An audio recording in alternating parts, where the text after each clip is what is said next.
Hello, hello, hello, hello, and welcome. My name is Lee Cara. This is a version of Unleash Your Light. For those of you who have been watching me for a minute or following me, you know that I've been in different locations over the past several weeks, months. Gosh, it seems like a long time since I was broadcasting from the same place for more than, a minute. But here we are. I'm in a new location. And we're going to roll forward with this. Hello, hello, hello, and welcome. My name is Lee Cara. This is Unleash Your Light. Yes, I've decided everything is Unleash Your Light.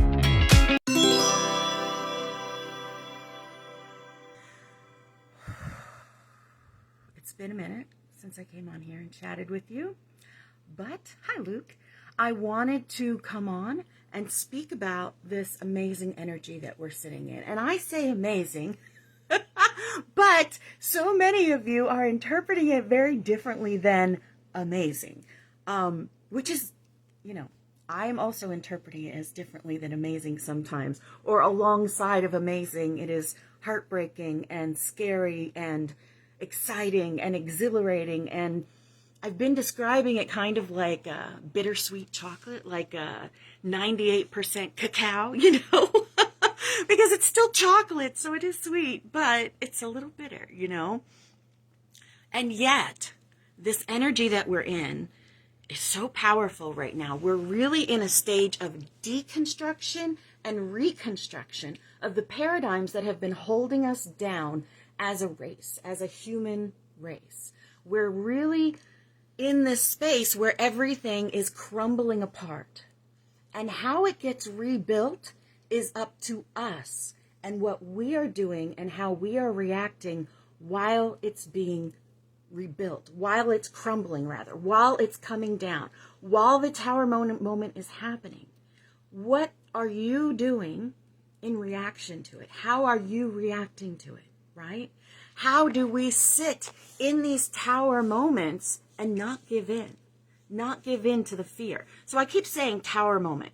The tower is a card in the tarot, and I'm sorry for the shakiness, y'all. I'm sitting on the couch. The tower is a card in the tarot. So as you can see, it's a very tall tower with a crown on top and some lightning. Hi, Janie. And some lightning with, people, us, representing us, the consorts, the king and queen, falling off of the tower, right? So tower moments, they look like they're terrible. They feel like they're terrible. But what they represent is the deconstruction, the ripping apart of things that have been built in the past that we may have needed then, but are not suitable for where we're going. So if you can imagine this tower being a place that you actually live, right? It goes straight up in the air. It's probably got a big old spiral staircase right in the center, right? And maybe you can't climb stairs anymore. Or maybe you're going to have 6 more kids and you need some room. Or maybe you have, animals that don't go upstairs and you want to start building side to side, right? This tower has to come down and be rebuilt. And often this tower happens, hi Eddie, often this tower happens to us when we are doggedly hanging on to our old paradigms, when we are doggedly hanging on to our old belief systems, when we are trying so hard to stop change that we're actually stopping evolution, that we're actually stopping our own come up, a setback is a setup for a comeback, right? Somebody told me that on the phone the other day. It was an amazing, it's a book. It's a book. I didn't know that. But this moment that we're in is the ripping away of our incorrect core beliefs, or it could be. Because when we fight against the tower moment, then we are holding on to this tower that is not the most comfortable house to live in, that is no longer going to suit our needs. Now we need something warm. We need something cozy. We need something filled with love, right? We need a different shape for the structure that we start to create the rebuilding of new paradigms and new belief systems.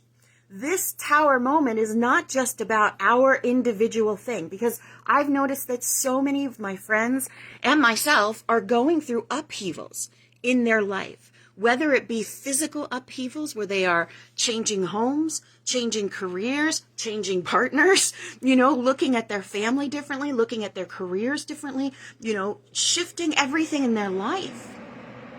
We're in this moment of upheaval in our personal lives. And then when we look out at the world, we see more, right? We see what's going on in the Ukraine. We see the things falling apart here in the States and the belief systems that are finally starting to crackle off and reveal where there were lies and reveal where there were truths that were unseen, right? Around the world, we're seeing not only NATO come back together strong, but we're seeing other countries that have never been involved step up to support democracy, freedom, free will. Because democracy is a government version of free will. Democracy is a government version of free will, and it has a place in a spiritual realm because free will has a place, right? There's always got to be guidelines and rules, and yet they need to encompass everyone, and everyone should have a say in how it goes. And so this space where we're watching a David and Goliath situation. It's literally like a biblical David and Goliath going on, right? That's a tower moment.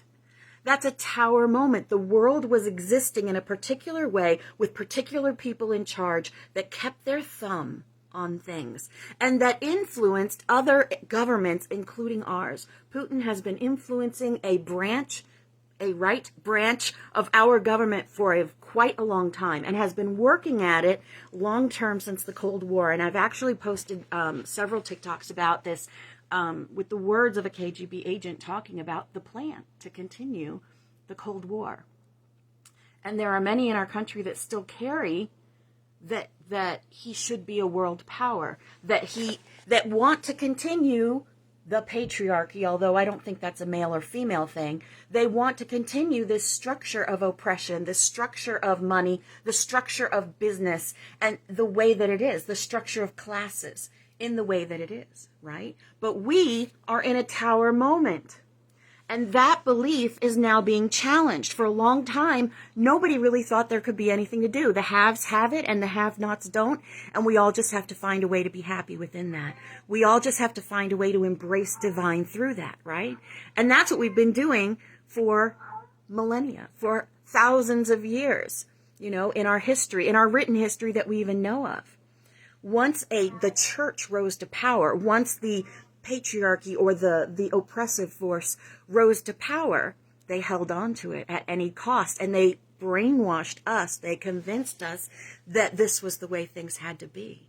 But now so many of us have awakened and embraced the unconditional love, not just for ourselves, not just for divine, but we're starting to see the duality in the situation, to embrace the divine within our enemies, to embrace the divine within those who do wrong against us. And the more of us that embrace that divine for those who have done wrong against us, the more we change the frequency of the world, the more we amplify unconditional love. And this is what's happening. And so what do? We're all going through this kind of crap. Then we look around at the world and we see the world going through it, and it's very easy to feel defeated. And it's very easy to give in.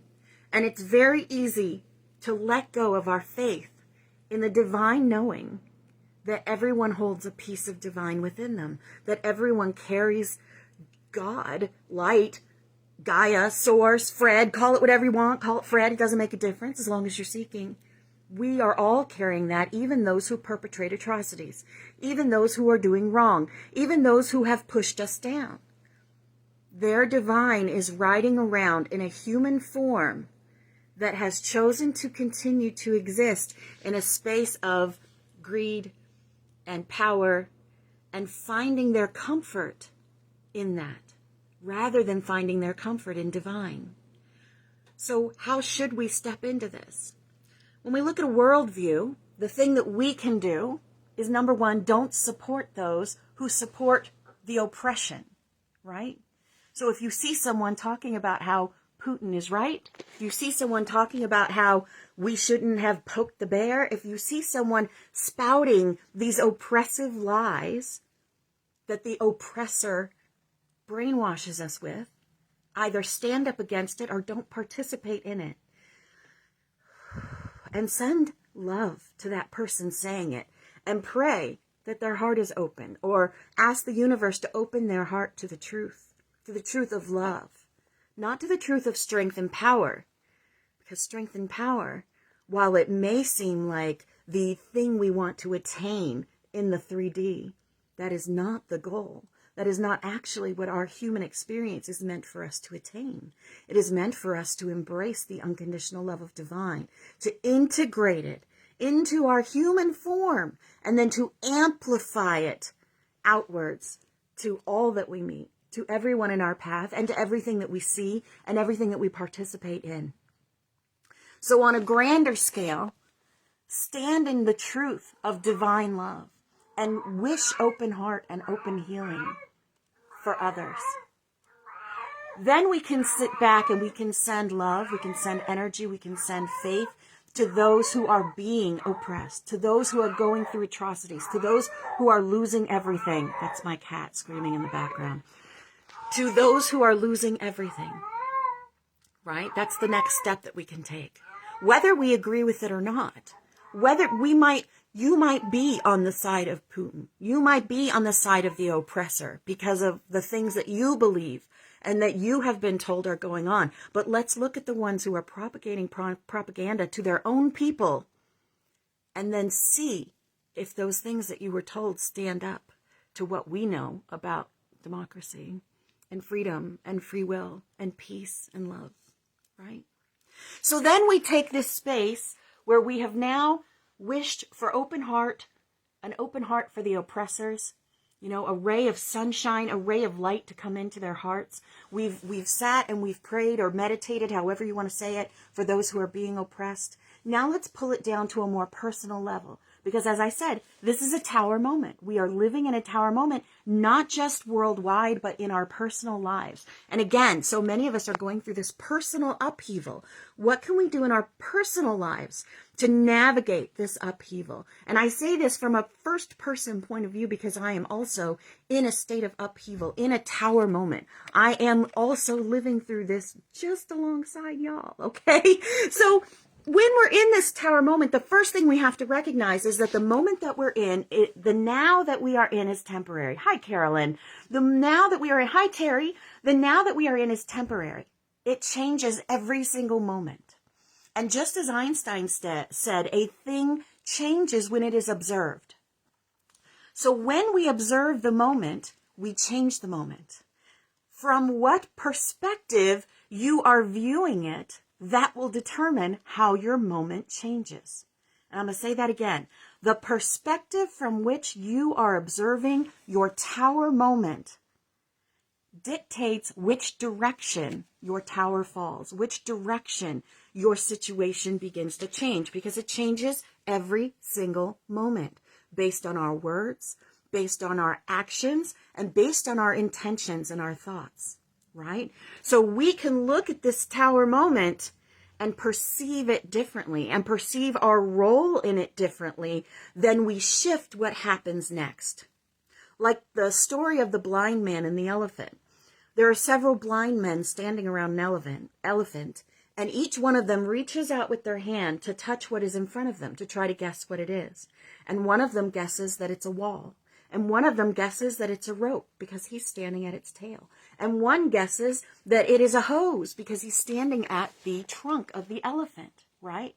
Now, each one of these will proceed differently. Each one of these men will proceed differently in their life based on their perception of what this is. So the man who thinks it's a wall may try to hang a picture on the side of this elephant, right? The man who thinks it's a rope might try to tie up his cow to the back of the elephant, thinking that it's a rope that he can drag his cow along with. The guy with the trunk might try to, hose down a wall, which might actually work for him, but is not the intended usage of an elephant trunk, right? So how we perceive this tower moment and how we see it relating to our life changes the situation we're in, changes the shape of the tower moment, and changes how we move forward through it. So if we are looking at this tower moment as a destruction, that we are standing at a pile of rubble and we will never be whole again, then that is how our life proceeds. When we look at this tower moment as clearing away the old energy, clearing away the old paradigms, clearing away the old oppressive patterns in our own lives, and the things that we did not realize were holding us back or keeping us from this next level. If we can see it as that blessing, if we can see it as service to our own evolution, then we start to change how we move from this moment right here. Everything changes when you are able to shift how you think you stand in the battle, right? Because if we are moving forward through a battle, right, and there are what we perceive as enemies everywhere, and we're slashing and fighting and slashing and fighting, right? If we are not stopping long enough to look up or to look from above, then we might be slashing and fighting through people who are our allies. We might be fighting against something that is there to help us because we're so used to fighting, because we're so used to the struggle. But this tower moment is destroying the struggle. Not to say it's not going to have a new one, but it's destroying this portion that we have been holding on to.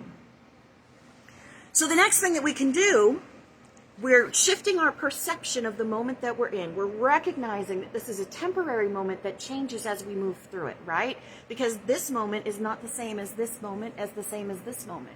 Every moment that we move through changes based on our emotions, based on our actions, based on our intentions, based on the words that we say. So the next thing that we can do, the next moment that we bring, is one of the hardest ones, one of the hardest moments, and that's detachment. Detachment from the outcome. Knowing that you are held safe and in divine love. And that's probably one of the hardest things to do when you're sitting in a tower moment. Feeling like you're alone, feeling like there's no one there for you, feeling like everything you have built and worked for your whole life is falling apart. When we sit in these tower moments, it increases our isolation. And if we focus on that, then we get more of it. And if we focus on the way things have fallen apart, then they fall apart further. When we focus on the destruction, then we get more destruction. And it is when we step into realizing that if we look at destruction differently, destruction and creation are so closely bound and interwoven. Hi, Peter. It's been a long time. Destruction. Okay, I'm back. Destruction and creation are so closely interwoven that it's hard to tell them apart sometimes. It's hard to tell them apart sometimes. Childbirth is messy, y'all. It's not, push, push, push, boom. It is blood and gore and destruction. Destruction and creation. So detaching from the outcome, knowing that whatever is happening is for our highest good, and that it is how we move through it that affects the outcome. Because this moment here changes the next moment. And while it looks like everything is falling apart, often it's falling together. It's ripping down your incorrect core beliefs. It's ripping down the self-protection, the self-defense mechanisms that you have built up based on your personal trauma story, your personal bonds, your personal, scars, wounds, however you like to look at them. Each of us has built a structure of self-defense mechanisms and safety around us that the universe needs to rip to shreds. Because we have to go through this from our heart. We have to dig into it from the most painful space and overcome it. We are going through those types of trials that they talk about in myth and legend, where the strongest swords are forged in the hottest fires. The strongest kings are forged through the pain and the suffering and the triumphs and the trials that they have gone through. This is why they tested warriors in days of old. This is why native customs have these rituals for becoming a man, becoming a part of the tribe, becoming a shaman. It is not an easy process. You have to break eggs to make omelets. You have to rip muscles apart so they can grow back stronger. That's the tower moment we're going through. How will you rise to the occasion? Will you sink into the pain of the destruction? Or do you embrace and embody the unconditional love and see this moment for creation, the creation that it is, not just within your personal life, but worldwide? We are recreating a nirvana. We are recreating an Eden, and it is our energy of unconditional love that shifts the planet. So how we move through this, how we look at world events, how we look at the things happening in our life, this is how we change the world. One person at a time, one soul at a time, one heart at a time. And I know every single one of you has it in you to love thine enemy, to embrace the pain that's going on with you, to figure out why. What is this that I need to overcome? And to love yourself through it. And to know that you are not alone in this, because so many of us are in this tower moment with you. It's the whole world. The whole world is being ripped apart and put back together. Welcome to the rebellion, y'all. We're breaking the patterns. We're breaking the holds, the chains. And it's all done with love. Only light can defeat the darkness, y'all. Hang in there. You're not alone. Reach out if you need help, not just to me, but to anyone that you think can give you strength. Use whatever you can to hold on to divine love within you, whether it's crystals, whether it's cards, whether it's your own meditations, whether it's your friends and family, whether it's your silence. Hold on to that divine love with all your heart, for you are worthy to carry it. You are divine. And what you are going through is nothing short of a miraculous evolution and transformation where this divine love will shine out of every pore of you and change the world. All right, y'all. I love you all. I'm so grateful. Go to unleashyourlight.org if you want. I have tons of videos on there. I have over 200 videos on my YouTube channel talking about all this kind of stuff. Any topic in spirituality you can think of, almost. I've done a show about it. I love you guys. I appreciate you. You are beloved. You matter. And you are so very loved. What is this one? Like this? The love one? I'm used to this. But this one too, okay? Bye, y'all.